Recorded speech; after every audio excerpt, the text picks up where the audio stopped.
नरेंद्र मोदी पहुंचे हैं महाकुंभ नगर में। दूसरी बार 13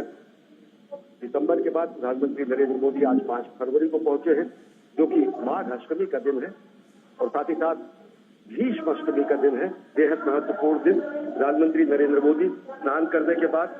प्रस्थान करेंगे। प्रधानमंत्री नरेंद्र मोदी इस मेला क्षेत्र में किसी तरीके का व्यवधान न पैदा हो, इसलिए यहाँ पर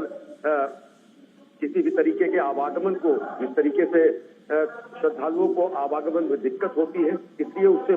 वर्जना करते हुए, उससे परहेज करते हुए प्रधानमंत्री नरेंद्र मोदी स्नान करेंगे और प्रधानमंत्री नरेंद्र मोदी प्रस्थान करेंगे और ये यहाँ से वो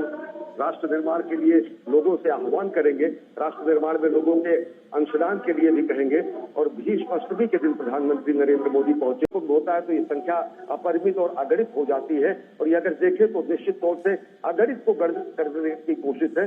अनंत को सीमित करके जानने की कोशिश है, ये अपरिमित को परिमित करने की कोशिश है और ये वही है कोशिश जिसमें हम ये बताते हैं कि हम पूरे विश्व को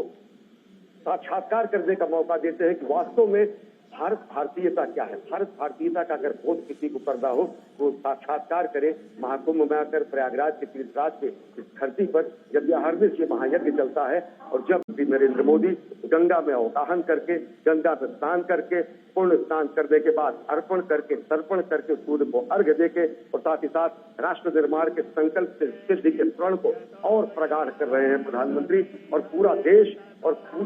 पूरी दुनिया इसे देखकर सम्मोहित हो जाती है। किस तरीके से हम अपने शाश्वत मूल्यों को एक हाथ में समाहित किए हुए और कर्म को दूसरे हाथ में लिए हुए, एक हाथ में कर्म और दूसरे हाथ में धर्म, और वह धर्म जो शाश्वत और सनातन है, विश्व बंधुत्व का, मानवता का धर्म का प्रतीक है, उसको दोनों हाथों में लिए हुए हम पुरुषार्थ करते हैं। और इस प्रयागराज की धरती को चारों पुरुषार्थों की धरती कहा जाता है। इस प्रयागराज की धरती को सभी पुरुषार्थों की सिद्धि की धरती कहा जाता है। उसी पुरुषार्थ की धरती पर, परमार्थ की धरती पर पुरुषार्थ का प्रदर्शन करने के लिए प्रधानमंत्री नरेंद्र मोदी पहुंचे हैं और वह पुरुषार्थ का अगर कहीं संगम होता है तो त्रिवेणी में ही होता है। हमारी आध्यात्मिकता, आधुनिकता और वैज्ञानिकता का अगर संगम होता है तो त्रिवेणी में ही होता है। हम किस तरीके से नवाचार, नवोन्मेष और नवागत विचारों का संगम करते हैं, यही त्रिवेणी में होता है। जब त्रिवेणी में पहुंचकर दुनिया दिव्य कुंभ, भव्य कुंभ, डिजिटल कुंभ, डिवाइन कुंभ को देखती है तो दुनिया सम्मोहित होती है और दुनिया नए भारत के बढ़ते और गढ़ते स्वरूप को देखती है। दुनिया भारत के बढ़ते गढ़ते स्वरूप को देखते में जो प्रथम पुरुषार्थी के रूप में एक तस्वीर दुनिया के सामने आती है वो प्रधानमंत्री नरेंद्र मोदी की आती है, जब वो राष्ट्र निर्माण की संकल्पना को और प्रगाढ़ करने के लिए, राष्ट्र निर्माण का आह्वान करने के लिए कोटि कोटि भारतीयों के ध्वजवाहक के रूप में, कोटि कोटि भारतीयों के जननेता के रूप में, कोटि कोटि भारतीयों के जननायक के रूप में त्रिवेणी तट पर पहुंचते हैं। परंपरागत तरीके से, विधि विधान से पूजा अर्चना करते हैं, गंगा में अवगाहन करते हैं, अर्पण करते हैं, तर्पण करते हैं, अर्घ्य देते हैं, स्तुति करते हैं, अभिनंदन करते हैं, वंदन करते हैं और यहाँ पर राष्ट्र निर्माण की प्रेरणा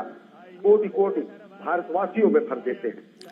बिल्कुल अश्विनी, कहीं न कहीं ये महाकुंभ प्रयागराज में जिस तरीके से उमड़ा श्रद्धालुओं का सैलाब है और अपार जनसागर है, ये कहीं न कहीं दर्शा रहा है कि सनातन धर्म निरंतर है, अविचल है और अनंत है। और ये केवल सिर्फ आस्था का संगम नजर नहीं आ रहा है अश्विनी, कहीं न कहीं ये सनातन संस्कृति की अमरता का भी प्रमोच्चारण के साथ प्रधानमंत्री नरेंद्र मोदी ने आस्था की डुबकी लगाई है। आज प्रधानमंत्री नरेंद्र मोदी प्रयागराज में है और ये तस्वीरें प्रयागराज से, जहां कुछ देर पहले प्रधानमंत्री नरेंद्र मोदी और उत्तर प्रदेश के मुख्यमंत्री योगी आदित्यनाथ नाव पर सवार थे, जिसके बाद प्रधानमंत्री नरेंद्र मोदी ने संगम पर आस्था की डुबकी लगाई है। महाकुंभ विश्व का सबसे बड़ा सांस्कृतिक समागम है जो 13 जनवरी की पौष पूर्णिमा से शुरू हुआ है और 26 फरवरी तक चलेगा। अब तक 3 अमृत स्नान हो चुके हैं और 39 करोड़ से ज्यादा श्रद्धालु आस्था की डुबकी लगा चुके हैं। इससे पहले भी कई नेताओं ने आस्था की डुबकी लगाई है, जिसमें गृह मंत्री अमित शाह, रक्षा मंत्री राजनाथ सिंह, उत्तर प्रदेश के मुख्यमंत्री योगी आदित्यनाथ शामिल हैं। आज प्रधानमंत्री नरेंद्र मोदी ने प्रयागराज पहुंचकर महाकुंभ में आस्था की डुबकी लगाई है। 144